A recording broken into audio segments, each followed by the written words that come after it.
Kapag may isang masamang loob na tumatakas, hindi basta-basta sumusuko ang pulisya.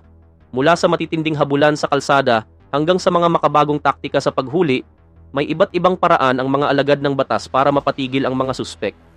Sa video na ito, titingnan natin ang ilan sa wildest at pinakanakamamanghang paraan kung paano pinahihinto ng pulisya ang mga tumatakas na sasakyan. Mula sa pinakamodernong kasangkapan laban sa mga tumatakas na sasakyan at ang pinakamahusay na stop sticks na ginamit kailanman hanggang sa isang undercover na pulis na pinahinto ang 5 nagmamadaling biker na umaabot sa bilis na 150 km/h. Ngayon, titingnan natin ang pinakakapanapanabik na paraan kung paano pinapatigil ng pulisya ang mga mapanganib na sasakyan. At simulan natin sa pinakalumang taktika, ang pit maneuver. Ang pit maneuver na ito ay isang diretsong teknik na ginagamit ng pulisya upang wakasan ang mga matitinding habulan. Isang bahagyang pagbangga sa likuran ng tumatakas na sasakyan ang nagpapadala rito sa pag-ikot, na nagbibigay sa mga pulis ng pagkakataong mabilis na tapusin ang habulan. Noong April 20, 2021, sa Paulding County, Georgia, isang pulis ang nakasaksi ng isang binatang nagmamaneho ng walang ingat, inilalagay sa panganib ang buhay ng iba. Sinubukan ng opisyal na ipatigil ang sasakyan, ngunit pinili ng driver ang pinakamalalang lugar para huminto. At sa kalaunan, nalaman ng pulis kung bakit. Ayon sa ulat ng pulisya, sa simula ay inakala ng opisyal na maaaring hindi na unawaan ng driver ang utos o naghahanap lamang ng mas ligtas na lugar para huminto. Ngunit habang lumilipas ang mga segundo, naging malinaw na sinusubukan niyang tumakas. Sa panahon ng habulan, umabot sa 110 km/h ang bilis ng Nissan sa isang lugar na may speed limit na 45. Halos hindi na makahabol ang pulis sa bilis ng sasakyan. Ngunit nang biglang lumiko ang isang hindi inaasahang kotse sa harapan ng suspek, napilitan itong bumagal ng malaki at doon na ginawa ng opisyal ang kanyang galaw. Habang matagumpay ang pit maneuver na ito, ang opisyal ay muntik nang bumangga sa isang dumaraang sasakyan na naiwasan lamang ng ilang talampakan. Ang binatang tila hindi pa sanay sa responsibilidad ay inaresto at dinala sa kulungan. Ngayon tingnan natin ang isang pit maneuver na isinagawa ng mas maayos. Noong May 24 sa Cobb County, Georgia. Dito, hinahabol ng pulisya ang isang kinuha na pickup truck na minamaneho ng isang tao na tila armado. Hindi tulad ng naunang insidente, naganap ang habulan sa isang abalang highway, kaya kailangang maging mas maingat ang mga opisyal.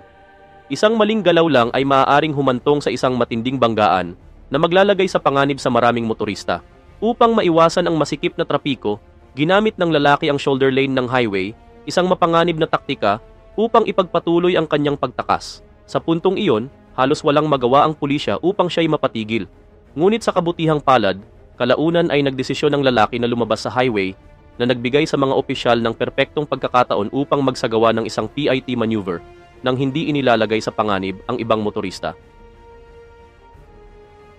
Ngayon, lipat naman tayo sa Lithuania at parang eksena ito mula sa isang James Bond na pelikula. Ang lalaking ito na mabilis na tumatakbo sa mga liblib na kalsada upang takasan ang pulisya ay isang human trafficker. Maniwala ka man o hindi, may 12 Vietnamese immigrants sa loob ng kanyang Volvo. At hindi lang iyon, gumamit pa ang lalaki ng mga homemade countermeasures upang subukang iligaw ang pulisya.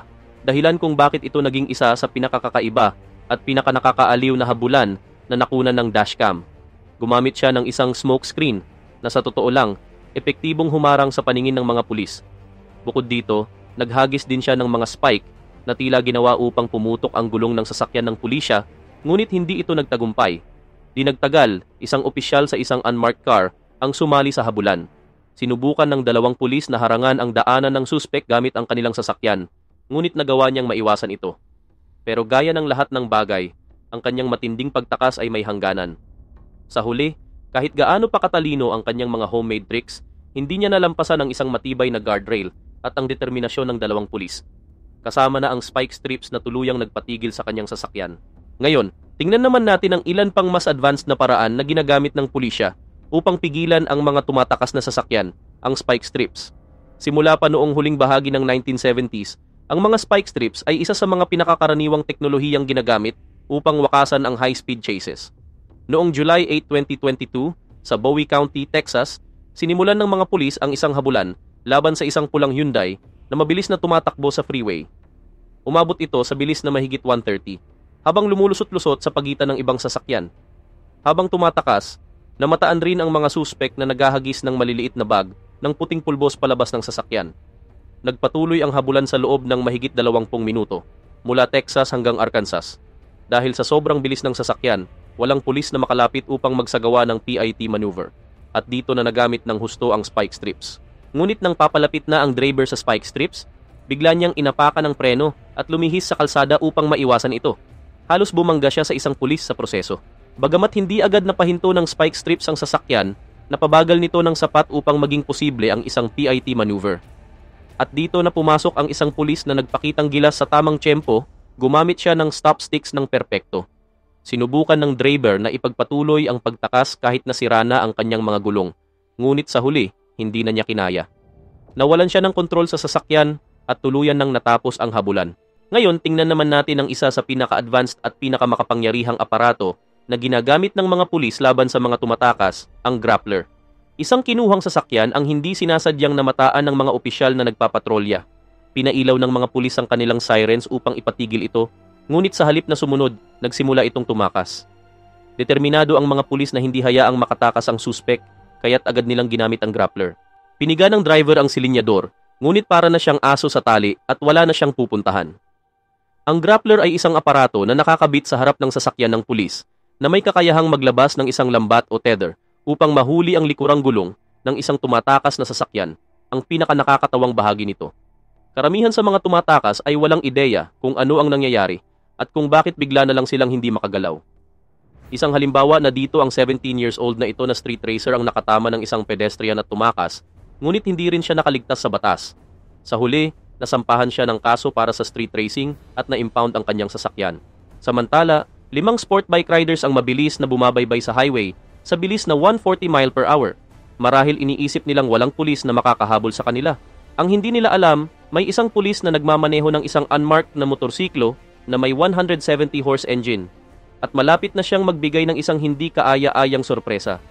Matapos halos umabot sa 150 miles per hour, matagumpay na nahabol ng pulis na nakasakay sa stealth motorcycle ang walang kamalay-malay na grupo ng mga lumalabag sa batas. Ngayon, oras na para ipaalam sa kanila na tapos na ang kanilang malayang pagmamaneho. At sa isang iglap, napahinto ng nag-iisang pulis ang lahat ng 5 bikers, isang kahangahangang kilos na hindi nila inaasahan. Sa huli, ang lahat ng riders ay sinampahan ng kaso dahil sa sobrang bilis ng pagpapatakbo ng sasakyan. Sila rin ay itinakdang humarap sa isang disqualification hearing kung saan maaaring mawala ang kanilang lisensya bilang bahagi ng kanilang parusa.